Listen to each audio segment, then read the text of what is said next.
നമുക്കൊരു ഒന്നൊന്നര ചോദ്യം ഉണ്ടെന്ന് പറ.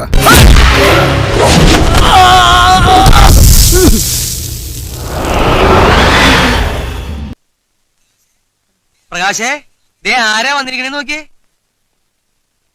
കറുത്ത കുട്ടികൾ മേഡത്തിന്റെ മുന്നിൽ കലാഭ്യസിക്കാൻ വന്നാൽ അവർക്ക് പരിശീലനം കൊടുക്കില്ല. പരിശീലനം കൊടുക്കും. മോളെ മത്സരത്തിന് പോകണ്ടെന്ന് പറഞ്ഞാൽ നമ്പൂരിയാന്ന് ഏതിലെത്തിയ മേമന ഇല്ലത്തെ വാമന നമ്പൂരിയാണോ കുട്ടിയുടെ അച്ഛൻ? ഒരു കലാകാരിക്ക് ഇത്രയും ധാർഷ്ട്യം പാടുണ്ടോ മാഡം? ഇത്രയും ധാർഷ്ട്യം പാടുണ്ടോ ഒരു കലാകാരിക്ക്? ഞാൻ സ്വല്പം ക്രൂരനാ. എനിക്കൊരൊറ്റ തീരുമാനമേ ഉള്ളൂ. അത് ഞാൻ തന്നോട് പറഞ്ഞു കഴിഞ്ഞു. നടക്കില്ല സാർ അത്. ഈ തിയറിയിൽ ഞങ്ങൾക്ക് ഒരു നർത്തകിക്ക് വേണ്ട ലക്ഷണങ്ങളുണ്ട്. മനസ്സിലായ? നല്ല തറവാട്ടി പറഞ്ഞ കുട്ടി. മേഡത്തെ പോലുള്ളവർ ഇടപെട്ടല്ലേ ആ സൗന്ദര്യം എന്നുള്ള മാനദണ്ഡം എടുത്ത് കളയേണ്ടത്. അതിന് പകരം ഇങ്ങനെയാണോ സംസാരിക്കുന്നത്? മാഷ കൂടുതൽ ഷൈൻ ചെയ്യല്ലോ. ഇത് ഇവരുടെ സ്വന്തം സ്കൂളാ. സ്വന്തം സ്കൂളാന്ന് വെച്ചാൽ എന്ത് തോന്നിയ ദിവസം പഠിപ്പിക്കുന്ന നീ പൊടവർന്ന്. എന്തിനു വന്നു? കേൾക്കണം, മേഡത്തിന് പറയാനുള്ള കേൾക്കണം. പറയാതെ കേൾക്കുമ്പോ മര്യാദയായിട്ട് കേട്ടിട്ട് പോണം. മൂക്കത്താണല്ലോ കുണ്ടി.